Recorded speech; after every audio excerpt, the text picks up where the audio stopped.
Thank you again. We go on to the last of our three interviews. This time, Anil from TDK. We talked about choosing one company, and Anil actually had two very different companies, but couldn't really decide which one to choose for the interview. So rather than having a difficult decision to make, we chose them both. So I'll hand over to you, Anil. So you've got a little bit less with each one, but we get two for the price of one here. So over to you. That's like asking us which eye do you like, left or the right eye? We like both, right? So thanks so much. Really appreciate giving us a chance to introduce both of our amazing portfolio companies here. I just want to introduce TDK Ventures. TDK Ventures is a venture fund of TDK Corp, and we're now investing off of our second fund and assets under management of $200 million. We invest in mobility, industry 4.0, energy and health tech verticals. I want to welcome two of our special guests here, CEO of GenCell's, Rami Reshef, which is a hydrogen fuel cell company from Israel, and Michael Cronley from Battery Resourcers, which is a lithium-ion battery recycling company from Worcester, Mass. We'll go with Michael Cronley first with Battery Resourcers. This is not directly related to hydrogen or carbon capture, but today is Earth Day, so let us acknowledge that CO2 abatement is in all of our minds, especially after the great announcement today from the Biden administration. Mike, tell me a bit more about how Battery Resources is different compared to all of the other battery recycling startups that are out there. There's a lot of momentum in the space, so give us a little bit of a color of what's going on. Yeah, well, thank you, Anil. Thanks for inviting me to this event, also to the GEC for this opportunity to come in and speak. I totally agree with you. There's a lot of momentum and excitement around this space. Recycling is not normally a sexy topic, but because of what we do and how we help the overall environment by creating this circular economy and really these critical minerals, returning them back in the supply chain is really, really important. The thing that differentiates Battery Resources from other recycling startups is really our technology. The amount of value that we're able to extract out of the feedstock that we receive in is really, really important. The technology was born out of Worcester Polytechnic Institute, just outside of Boston, and it came out of the institution. And really in 2016, as Battery Resources was born, and it's really that technological differentiator that allows us to extract that value. What we do with the material that we bring in is we create new battery materials. We don't just recover the raw materials, which that's what a lot of the other startups are doing. They're recovering the cobalt, or they're recovering the nickel or the lithium. We actually recover those metals, but also formulate brand new battery materials that can go right back into a new battery. And by doing that, we're able to do several things. We're creating a lot of value for the customers, for recovering more value out of this feedstock. We do it in a very sustainable way, which is also very, very important. This whole electrification movement that's happening here is really needs companies and technologies that are going to help advance the circularity and sustainability of these materials. Yeah, no, absolutely. I'm more interested now to hear from you about how this directly relates to CO2 abatement and how it helps the environment, because other battery recycling companies could claim the same thing. So what is incremental about Battery Resources here? Yeah, so I think one of the things when we talk about carbon, an important thing to strive for is really not to even produce it. And so when you look at really some of the trends that have been going on really in the industry is the electrification of transportation. Really, you have an entire industry, the automotive industry, that is just turning around. They're a huge carbon emitter, and to really transform that whole industry over to electric vehicles, that's going to happen really for the most part in about a decade. Most of it. That's a tremendous transformation. And another one is really how we generate electricity. That is it's really transforming here when we're really relied on fossil fuels. The amount of renewables that are being deployed is really it's transformative. Those are two very important things. At the center of both of those transformations really is battery technology. And so the fact that batteries can come down in cost are really enabling those widespread deployments. So that's huge.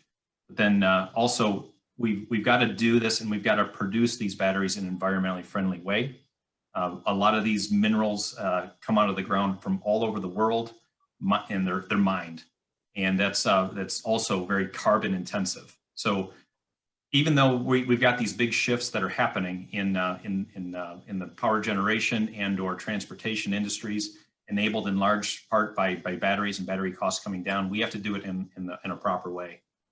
What Battery Resources is doing by taking these spent batteries and/or manufacturing scrap, taking that in, processing it, doing it in a way that has dramatically lower CO2 emissions. So our method of producing cathode material that goes back into new batteries has an 87% lower CO2 emissions than producing cathode material from traditional means from mined sources. That's huge. Also, another big enabler for that is that the material that we make can be made at a much lower cost than traditional means. So those two things there are enabling batteries to become cheaper. They're also enabling batteries to become cleaner. And that's how Battery Resources is helping fulfill that. That's great. Thank you for shedding light on that. I guess I want to ask about how you and I and us at TDK have worked together to bring value to Battery Resources. I think that's something that the audience would like to hear. Can you shed a little bit more light on that? Yeah, so what we're doing is really supportive of the industries that I already talked about. Doing it, though, it requires a certain amount of capital. We started with technology. We started with a great idea, like a lot of startups do. But really, to get some momentum there, you need help. And having access to capital is a big part of it. But even more than that, and this is where the corporate venturing really comes in, I think, is there's some added strategic value that strategic investors bring over just the money that's coming in. Certainly, capital is probably one of the biggest things. But when there's ancillary industries or expertise or know-how that can help a startup take their idea, take their technology and scale it, that is immensely helpful. It also helps us accelerate what we're doing. And so we know that our market is here and now. There's lots of batteries that exist. Doing it in a very effective and efficient way is something that is needed now. So that's why the capital is needed now. But we also need the expertise of companies that are also much bigger than what we are, that have the expertise to scale from a commercial perspective, from a chemical perspective. Our process is largely chemical, and so that's very, very important. Also, the end use. So one of the TDK portfolio companies is a battery manufacturer. So working jointly with a battery manufacturer who's a large part a customer of ours would be very, very beneficial into accelerating our development and deployment of our battery materials that we're generating and making. So there's a lot of opportunities in different types of partnerships. What I'll say is what we're doing is also, like many of the previous speakers, what we're doing is very capital intensive. And so setting up and putting in capacity to process tons and kilotons of batteries every year is very capital intensive. And the market is going to continue to grow, as is the battery market. And so the recycling market and battery materials markets are also growing. It's requiring tremendous investment in the space. And so having those types of partners that are able to help us from a financial perspective grow, and also from a scaling perspective, from a technology and technology development and commercialization is also something that we're really looking forward to.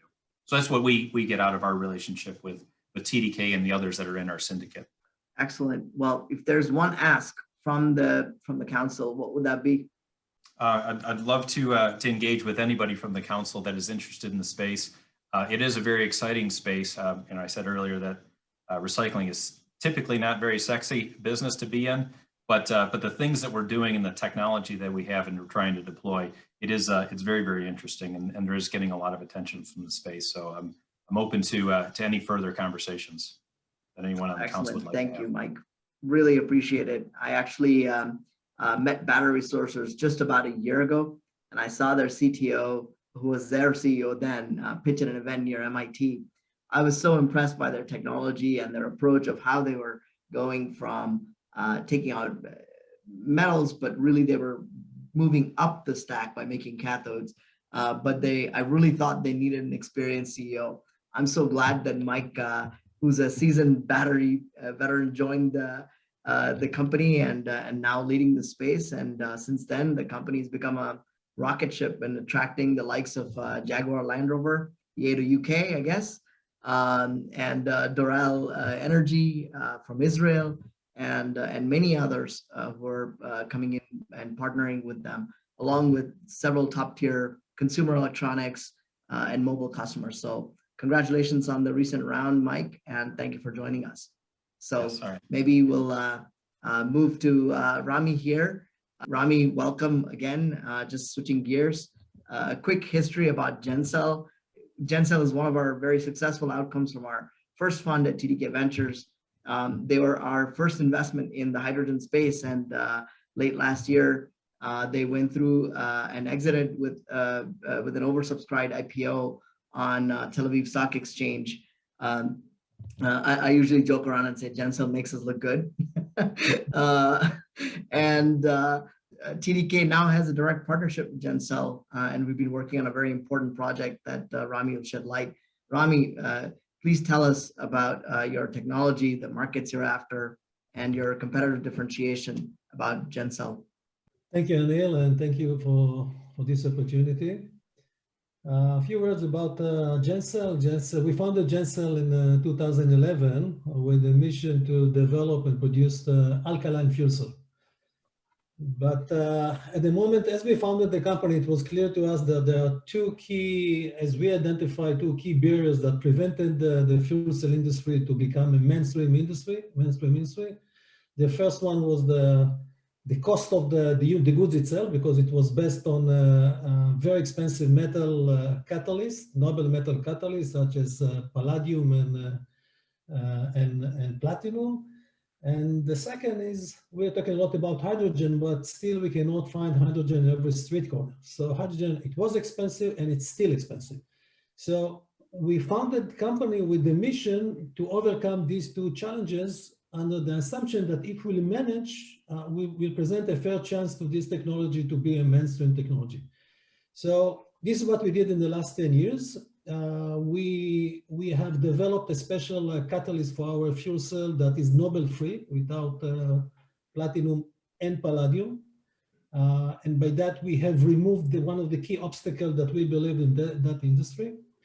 The second, or I would say the biggest breakthrough today, is our ability to work with ammonia as a hydrogen carrier, which means that we developed a special process to extract hydrogen from ammonia and to work with this hydrogen, and by that to present a running cost that is competing with any combustion engine that is existing today. So, which means that for the first time, there's a fuel cell that is not only clean, reliable, weather independent, can run day and night with low maintenance, but for the first time, that is much more affordable than any combustion engine, with a liquid fuel that can, with a higher accessibility to this liquid fuel.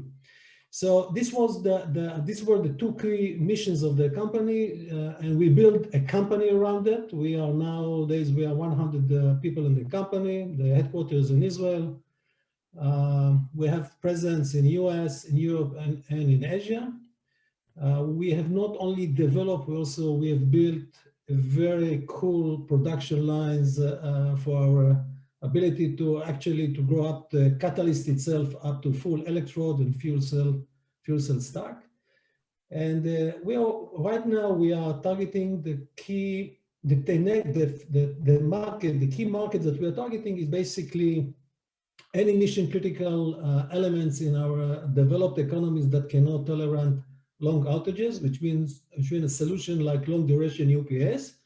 But our claim to fame is ability to go after remote grid and off-grid application where diesel generator, as we know, this is one of the key CO2 polluted elements on Earth is the main technology. This is a $100 billion market. And we believe that with our ammonia to power solution, we can go and displace diesel generator. First of all, diesel generator is a stationary, and in the near future, also in the automotive industry.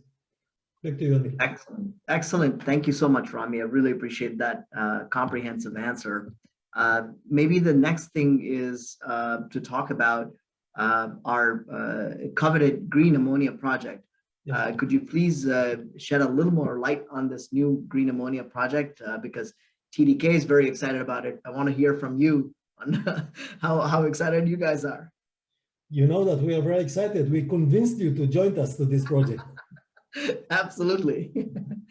So basically, in the last 10 years, we have, I would say, tackled one part of the equation. At the point of generation, we are generating 100% green power. But we cannot ignore that ammonia itself, it's not a clean fuel. It's not a green fuel. And we know that the traditional process of creating ammonia, it's called Haber-Bosch process, where the feedstock is CH4, which means that there's a lot of carbon. So we have decided that after overcoming I would say, at the point of generation or offering clean power, now we need to go and tackle the brown ammonia process, try to convert it to a green ammonia process. So we've decided to do so because we are a material science company. Yes, our product, it's a fuel cells product, but basically we have 100 employees. I have more than 60 people in the technology side, half of them chemists, they are PhDs in the field of chemists. And believe me, guys, there are some mornings that I come to the factory, I'm not sure that I belong to this group of people, very smart people around me. So we decided, so if we already managed to extract hydrogen from ammonia at the point generation, we should go and produce green ammonia, and if it's possible, at the point of generation, which means and offer to our customer a self-sustained circular economy. Okay, you can create your fuel and consume your fuel, and by that, offering 100% green power. And Anil, I want to remind you that all our relationships started by shared vision of total green solution between the companies. So this is why it was a great fit between TDK's vision and GenCell's vision, and we're very happy and appreciate the fact that you guys joined us to this initiative. Thank you so much, Rami. I think we should end with even of a higher note. I'd like to dream a little bit now. Can you just shed us some light on how big you think GenCell could be? Are we thinking a Ballard or a plug power? What is our reference point? How should we think about GenCell? So Anil, I wish I had a crystal ball to see ahead. But really what I can say is that we are working hard to realize our present programs. To expand our production capacity, we must reduce costs, increase our market presence around the globe, and working with global leaders in relevant industries such as a sector like TDK, for example. So we are working extremely hard in order to accelerate our growth in key segments, as I mentioned before. And we are very proud with our green ammonia initiative because this green ammonia synthesis program, I believe, will strongly impact GenCell's position in the market. I'm eager to reach the day when GenCell will be in a position that we can offer entire well-to-wheel clean energy life cycle. And I think that at that point, definitely we could look into the tier one companies in the world who say we have arrived to the place that this technology and this company could arrive. So I would end and say that I look forward to see GenCell technology will generate 100% carbon-free electricity from fuel that is produced on site, independent of any grid, because we need to remember that still 50% from the world population do not live with a proper grid. So this is part of the world that we cannot ignore. And I would say that that in the moment that we will achieve all these key targets that we have set to us, we definitely could be in a position, or could head to a position among the leading clean energy providers, companies, such the names that you have mentioned. Thank you, Rami. I think I'm going to end with that positive note. Thank you for giving us the opportunity. And back to you, Paul. Great. Anil, thanks for two fascinating interviews, and thanks, you know, to the companies for sharing their sort of insights and where they're going, and also for your very active support, Anil, for the Energy Council. That's really appreciated.